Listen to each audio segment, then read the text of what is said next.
Bonjour, merci encore une fois de plus de rester fidèle à Seneweb TV et à seneweb.com. Aujourd'hui, nous sommes encore très heureux de recevoir Diawara pour parler de l'actualité au Mali. Vous savez, depuis samedi, le Mali est sous tension, attaqué par des groupes djihadistes qui ont mis le pays dans une situation inquiétante, donnant la mort d'une des figures emblématiques de la junte militaire, Sadio Kamara, qui était le ministre de la Défense, entre autres personnes, et en plusieurs pertes de vue humaines qui plongent aujourd'hui le Mali est dans un chaos total. Nous allons parler de cette information, parler de la situation du Mali, pourquoi les terroristes envahissent toujours le Mali, pourquoi la présence des terroristes au Mali, pourquoi l'AS ne réagit-elle pas. Toutes ces questions seront débattues aujourd'hui avec Diawara, qui est aussi l'ancien, vous direz, secrétaire général du gouvernement, autrement dit, qui est aussi le président de l'Union des jeunes pour la paix et de la nation africaine, sociologue de formation, ancien chef du cabinet du ministre de la Réconciliation et ancien chef de la mission d'appui à la réconciliation nationale au début de la junte, actuellement dirigée par Assimi Goïta. Il est là aujourd'hui, nous allons parler avec lui, malien d'origine, mais basé au Sénégal, qui maîtrise bien la situation actuellement au Mali et il va nous permettre de comprendre mieux qu'est-ce qui se passe aujourd'hui au Mali. Et Diawara, bonjour.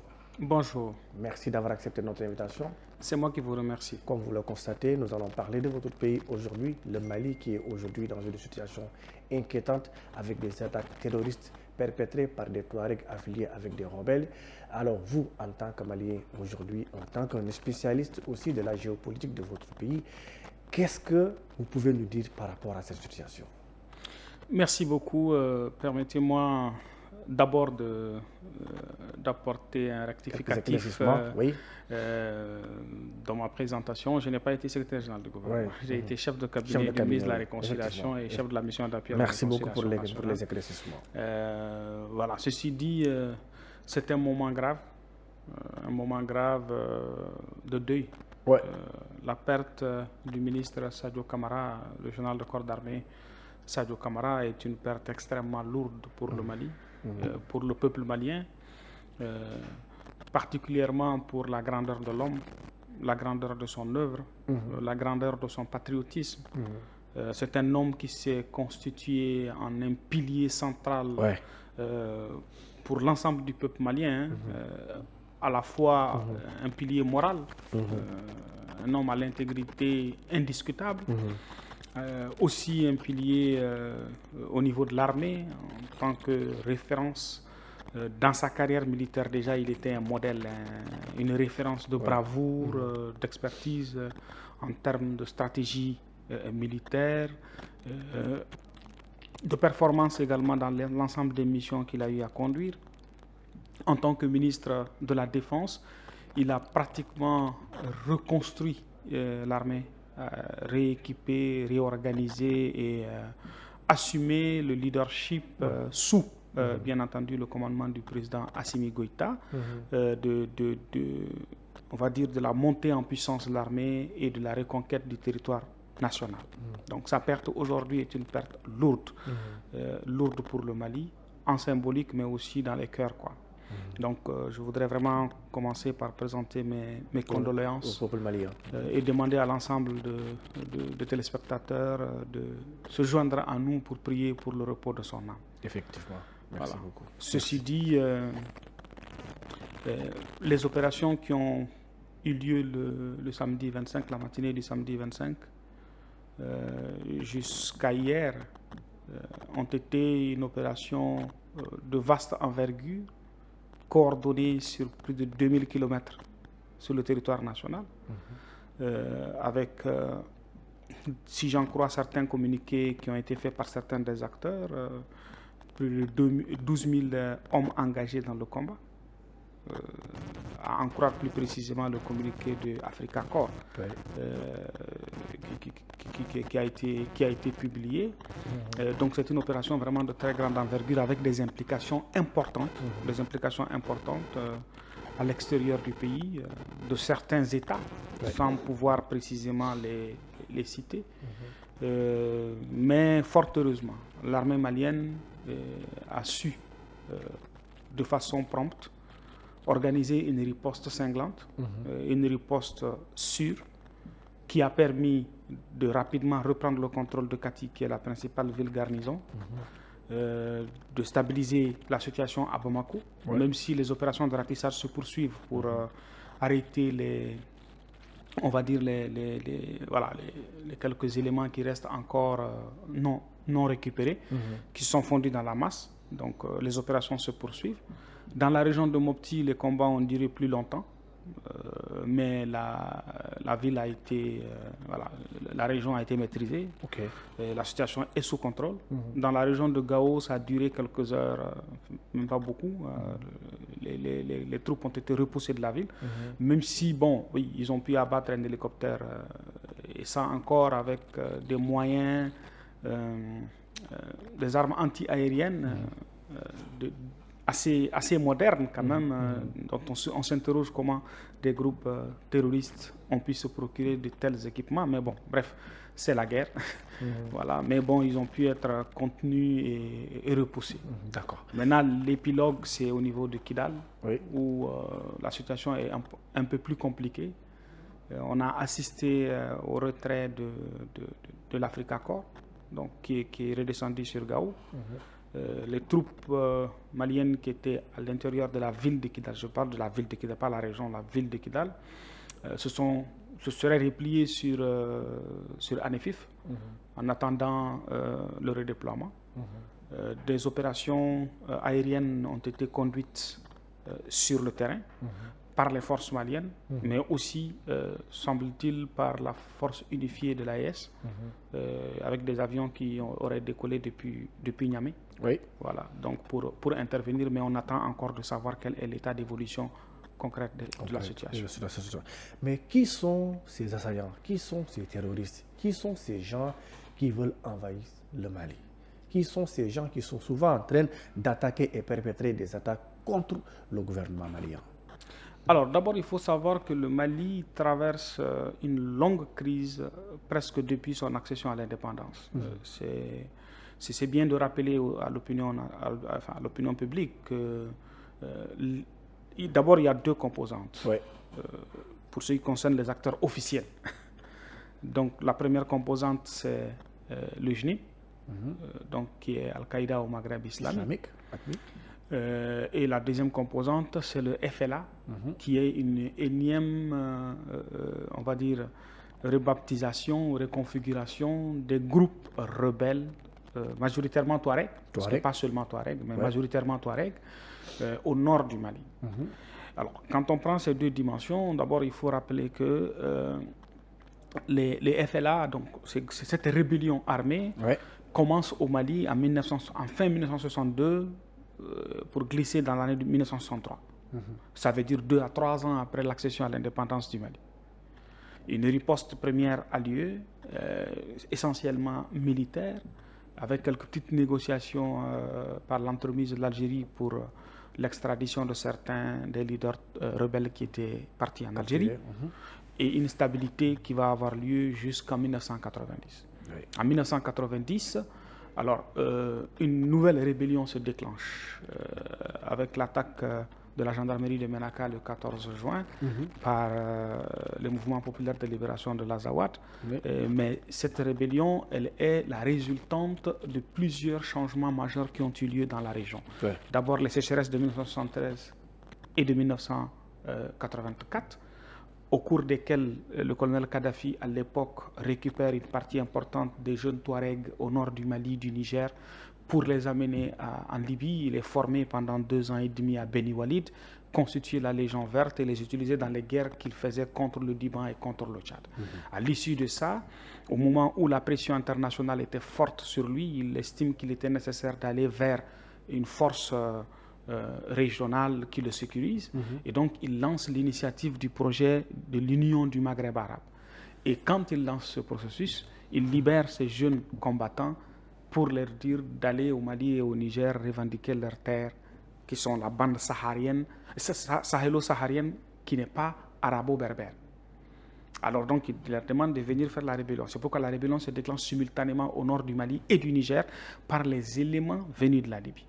Alors, cette rébellion, pour le cas du Mali, va avoir une réponse militaire dans un premier temps par le président Moussa Traoré, le général Moussa Traoré, qui va contenir les rebelles dans les massifs du Tergargar, à l'issue desquels, à la demande d'Iyad Gali, qui était le leader, l'actuel chef du JNIM, qui était le leader de cette rébellion, eh bien, à sa demande, bien entendu, le gouvernement va accepter d'aller à des pourparlers de paix qui vont aboutir à l'accord de Tamanrasset signé le 6 janvier 1991. Et malheureusement, cet accord ne verra pas long feu parce que 2 mois et 20 jours après sa signature, le président Moussa Traoré, qui en était le signataire, va tomber à la suite du coup d'État du 26 mars 1991. Et donc la rébellion va se redéclencher cette fois-ci, mais dans une nouvelle formule. Avant, c'était tout le monde rassemblé. Cette fois-ci, la rébellion va se disloquer en 4 groupes. Le MPLA, le FPLA, le ARLA et le FIA. Sauf que cette fois-ci, chaque groupe va s'arrimer, va se baser essentiellement sur une tribu ou une ethnie. Donc les Imrad seront de leur côté, les Iforas et leurs alliés seront de leur côté, les Chamanamas et Daousak seront de leur côté, les Arabes seront de leur côté. Donc l'ethnicisation du conflit va démarrer à partir de ce moment. En quelle année? C'est en 1991, 1991, pour être bien précis. Oui. Et donc le conflit va continuer et cette fois-ci, il sera contenu par justement le pacte national qui sera signé en 1992, avant la fin de la transition de Amadou Toumani Touré, après des rencontres et des concertations qui ont eu lieu, et à l'issue également de la conférence nationale souveraine, qui consacre l'ouverture démocratique au multipartisme intégral. Et c'est à ce moment-là que le pacte national est signé, avec à l'époque Iyad toujours comme le chef d'état-major du mouvement unifié, parce qu'ils avaient rassemblé ces mouvements au sein des fronts et mouvements unifiés de l'Azawad, les MFIA, et donc au nom desquels Iyad était le chef d'état-major, et Zahabi Ould Sidi Mohamed, ancien ministre des Affaires étrangères du Mali et de la Réconciliation également, était, n'est-ce pas, le président et porte-parole. Donc ils ont signé le pacte national. Et on a eu une stabilité pendant longtemps. Et ce qui est important à retenir, à prendre en compte, c'est que à la fin du 2e mandat de Amadou Toumani Touré, donc qui vient après les 2 mandats de Alpha Oumar Konaré, Iyad Gali, qui avait déjà été choisi comme consul du Mali en Arabie Saoudite, va avoir des déconvenues avec le président, à l'issue desquels, le 23 mai 2006, il commande à certains de ses lieutenants d'engager une désertion organisée en rébellion. Donc c'était Ibrahim Agbahanga, Hassan Agfagaga, le colonel Ba Agmoussa, qui étaient eux-mêmes, certains d'entre eux, commandants en fait des régions qu'ils avaient désertées et qu'ils avaient attaquées. Donc c'est ce qui marque le retour justement de cette insurrection touareg au nord du Mali et qui conduira jusqu'aux événements tragiques de 2012. Mais ce qui est important à prendre en compte, c'est qu'à partir de ce moment-là, à partir de 2012, quand, n'est-ce pas, la Libye tombe et que le colonel Mohamed Ag Najim, qui était colonel dans la sécurité présidentielle de Kadhafi, va déserter de la Libye pour venir avec ses hommes au Mali, entreprendre une rébellion, s'associant avec les jeunes Touaregs qui avait créé le MNA, le mouvement national de l'Azawad, pas le MNLA, mais qui vont être rejoints par ceux-ci et par les hommes que Bahanga a laissés, parce que Bahanga est mort dans le cadre d'un accident, eh bien, le MNLA va naître. Et à ce moment-là, Iyad Gali demande à prendre le leadership de la rébellion, qui lui sera refusé par ces nouveaux acteurs et qui veulent donc le déclasser. Et c'est à ce moment que Iyad se rapproche formellement de Al-Qaïda et crée Ansardine. Donc, la naissance du mouvement terroriste qui est aujourd'hui le JNIM est née d'une scission du mouvement de la rébellion touareg. Entre eux. Et c'est l'éternel leader de la rébellion de 1990 jusqu'à 2012 qui devient le leader qu'on appelle ça, du terrorisme au Mali. Sauf que, comme je vous ai expliqué en 1991, quand le mouvement s'est éclaté et que chaque branche s'est axée sur un groupe ethnique, eh bien, Iyad est le leader de l'ethnie qu'on appelle ça Iforas, qui est au sommet de la hiérarchie Touareg au nord du Mali. Donc, quand il crée le JNIM, Cantriclé en Sardine du moins, en Sardine regroupe la majorité des combattants de cette tribu et des alliés, notamment tout ce qui est Ifirgou, Missan et autres tribus affiliées aux Iforas. Donc depuis, le processus a continué. Quand on a été à la signature de l'accord de Ouagadougou, l'accord préliminaire de Ouagadougou, qui a permis l'élection du président Ibrahim Bokar Keïta, alors à ce moment-là, quand en Sardine a été déclaré comme non éligible aux négociations parce qu'affilié à l'international terrorisme, il va libérer 2 de ses lieutenants, donc son cousin Al-Gabas Agantalla et un autre, Cheikh Agaoussa, qui était un de ses chefs d'état-major, pour créer un mouvement de la communauté Iforas, notamment le HCIA, mais qui se dissocie en Sardine pour être éligible aux négociations. D'accord. Et après, c'est ce mouvement-là qui va prendre le leadership militaire de la CMA après la signature de l'accord et qui, après la reprise de Kidal par la transition actuelle, va finalement rejoindre qu'on appelle ça le JNIM. Et finalement, aujourd'hui, le FLA et le JNIM sont les 2 ailes d'un même oiseau qui attaquent le Mali. Mais réellement, est-ce qu'ils ont un objectif concret? Quel est leur objectif? Qu'est-ce qu'ils veulent exactement? Bon, alors, d'abord, ce qu'il faut savoir, c'est que pendant toute cette longue période de crise qu'il y a eu au Mali, ça a été essentiellement un bras de fer. Un bras de fer dans lequel ces groupes et leurs éléments utilisent la violence pour revendiquer plus de place. Les revendications officielles sont connues, c'est l'indépendance de l'Azawad, c'est qu'on appelle ça, ou alors plus d'autonomie pour les régions de l'Azawad, mais quand on parle d'autonomie pour les régions de l'Azawad, c'est que eux, groupes armés, puissent avoir le pouvoir sur le nord du Mali et puissent s'imposer dans la gestion du pouvoir central à Bamako. Alors, le processus de paix qu'on a eu à partir de la signature de l'accord était sur une trajectoire, certes difficile, mais positive, dans la mesure où il permettait à tous les acteurs de se retrouver autour de la table et de conduire ensemble des réformes stratégiques pour le pays. Mais à un moment donné, le dialogue ne passait plus. Il y a un certain nombre de points sur lesquels les partis n'arrivaient plus à s'entendre. Et finalement, pour les questions de souveraineté, de sécurité, de stabilité, les dirigeants ont estimé qu'il était nécessaire de prendre les choses en main et de récupérer le territoire parce que, justement, les groupes rebelles à l'époque s'étaient à nouveau alliés avec les groupes terroristes pour attaquer l'armée au moment où ils décidaient de reprendre les emprises abandonnées par la MINUSMA. Mais aujourd'hui, la situation est tellement compliquée. Est-ce que l'agent militaire va tenir?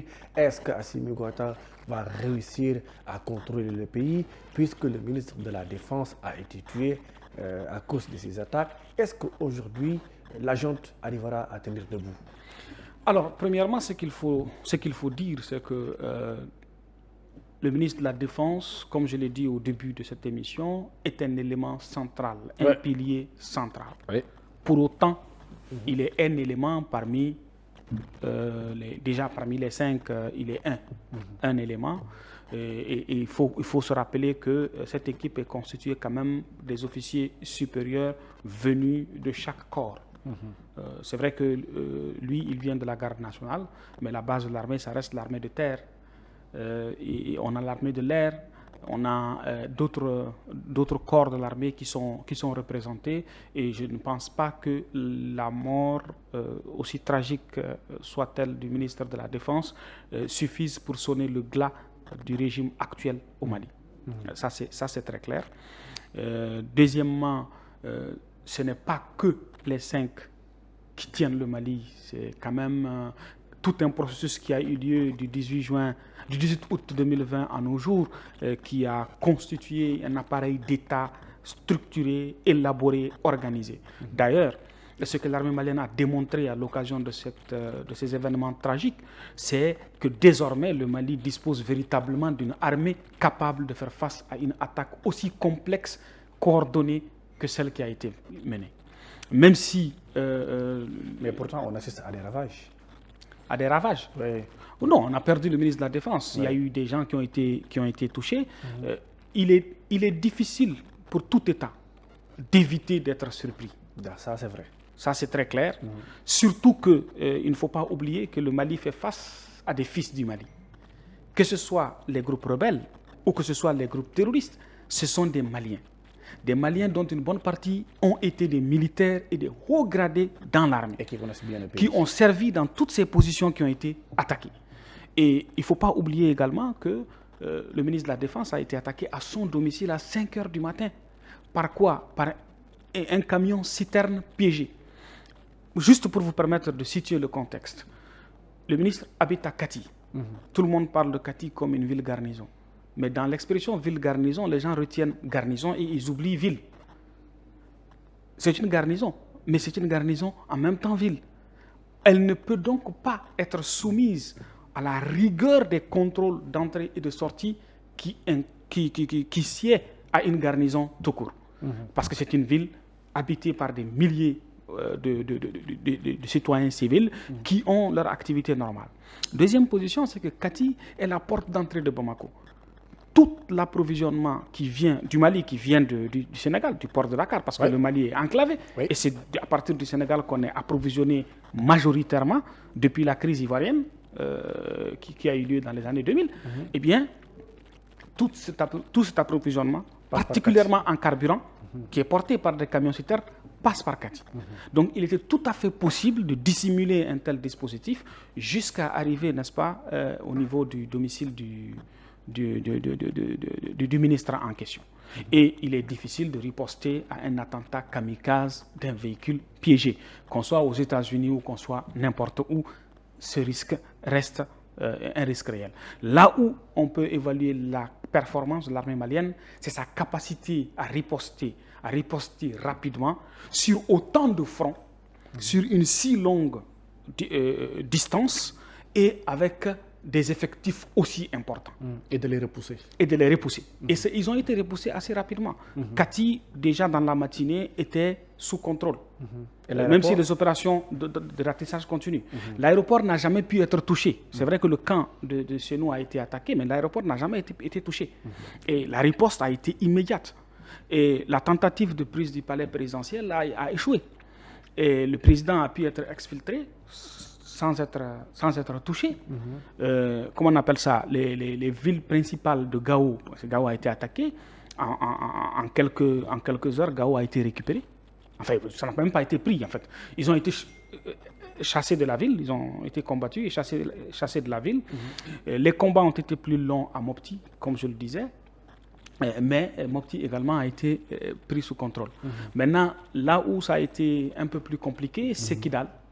Et là, ça s'est passé comme je vous l'ai expliqué. Mais encore une fois, il faut préciser que les positions les plus stratégiques dans la région de Kidal ne sont pas la ville de Kidal. C'est le camp de Amachash qui reste intact, à Tessalit. C'est le camp d'Aguelhok qui reste intact. C'est les positions de Anefif qui restent intactes. D'accord. Donc, depuis l'arrivée de la junte, le Mali fait partie de l'AES, qui regroupe le Mali, le Niger et le Burkina Faso.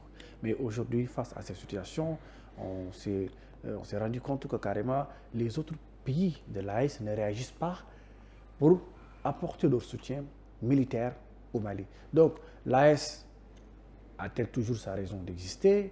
Qu'est-ce qui se passe? Pourquoi le Burkina et le Niger ne réagissent pas? Alors, premièrement, il faut recadrer un peu les choses. Au moment où les opérations se passent, le Premier ministre du Mali, comme celui du Niger, se retrouvait à Bobo-Dioulasso avec le président de l'AES. Yes. OK? Et dans le cadre de la SNC, la Semaine nationale culturelle du Burkina, de Bobo-Dioulasso. Mais à l'occasion de ça, le président a reçu les deux premiers ministres dans les mêmes conditions. Et à l'issue de ça, le Premier ministre malien est rentré à Bamako. Aujourd'hui même, et lui et le président du CNT ont été présentés les condoléances dans la famille du ministre Sadio Kamara et accompagnés, n'est-ce pas, du ministre des Affaires religieuses et du culte et rendre visite aux blessés. Donc, l'AES est présente et l'AES agit. Pour le moment, il n'y a pas eu de communiqué, mais l'AES agit. Et comme je vous le disais, des informations indiquent que la force unifiée de l'AES est montée pour faire des interventions dans la région de Kidal. Des avions auraient décollé de Niamey pour intervenir et des troupes serait en mouvement également. Mais pour le moment, il n'y a pas de communication officielle, donc on ne peut pas se prononcer. Donc il faut bien rappeler que l'AES n'est pas absente. Peut-être pour le moment, il n'y a pas eu de communiqué. Et même au Mali, le président n'a pas encore pris la parole. On a des communiqués officiels signés de sa part, mais présentés il y avait le ministre de l'administration territoriale qui était à la télé, alors, au journal télévisé. Il y avait également des éléments de la DIRPA qui ont fait différents communiqués, mais qu'on appelle ça pour le moment, n'est-ce pas, le président lui-même n'a pas pris la parole parce que la situation reste encore à maîtriser. C'est des effectifs importants qui sont venus dans toutes les villes, qui ont pu être contenus, mais qui restent encore dispersés dans la population et avec une capacité de continuer à faire des nuisances. Donc, l'opération de ratissage et de sécurisation se poursuit, elle n'est pas encore arrêtée. Dans ces conditions-là, on peut comprendre que les premiers responsables soient mis en lieu sûr, parce que justement, on a compris que l'objectif, la cible visée, c'était le haut commandement. C'était vraiment, l'objectif était de faire un coup d'État et de décapiter le pouvoir en place, tout en déstabilisant l'ensemble des régions pour saper le moral des troupes et de la population. Mais fort heureusement, le Mali s'est montré encore une fois résilient. D'accord. Qu'est-ce qu'on peut dire sur la position des Russes face à cette situation? Alors, c'est une position qui reste encore à comprendre. On ne comprend pas encore les raisons véritables de leur retrait de Kidal. Beaucoup d'informations circulent, mais pour le moment, on ne comprend pas les vraies raisons du retrait de l'Africa Corps de Kidal. Bon, ils n'ont pas fait un retrait du Mali, en tout cas jusque-là. Et leur communiqué affirme qu'ils restent engagés. Et dans leur communiqué, ils laissent entendre qu'eux-mêmes ne comprennent pas la position du ministère des Affaires étrangères russe et de l'ambassade russe au Mali. Bon, ça c'est ce qu'eux, ils disent dans leur communiqué. Donc cela nous amène nous aussi à nous interroger sur ce qui se passe. Ce qu'on sait, c'est que beaucoup d'informations disaient que leur interlocuteur au sein du régime était le ministre Sadio Camara de la Défense. Bon, alors, est-ce qu'il y a une corrélation entre son décès et leur désengagement? Ça reste à vérifier, mais ça fait partie des hypothèses sur lesquelles les gens spéculent en ce moment. En tout cas, merci d'avoir accepté notre invitation. Merci d'avoir éclairci et de nous avoir donné autant d'informations sur la situation actuelle au Mali. Et nous présentons nos sincères condoléances au peuple malien, à Sadio Camara ainsi que sa famille et aussi toutes les personnes qui ont perdu la vie face à cette situation horrible actuellement qui secoue le Mali. Alors, le mot de la fin? Alors, merci beaucoup.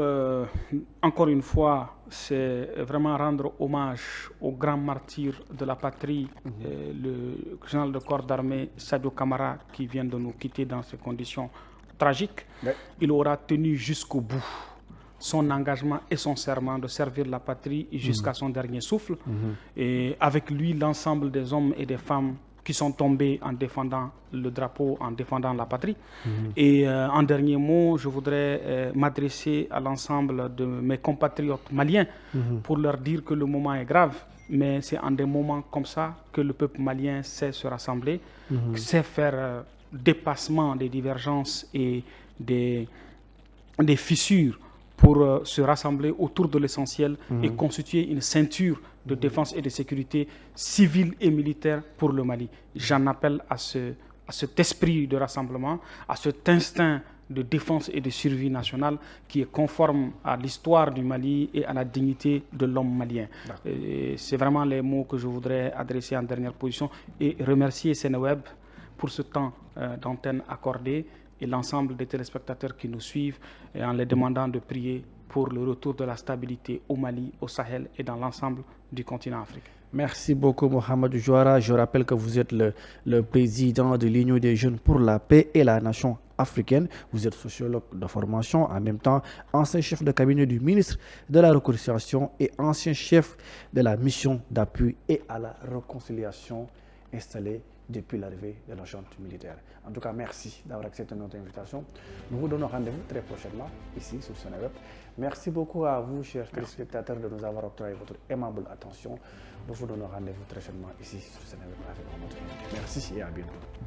Merci beaucoup. On aurait pu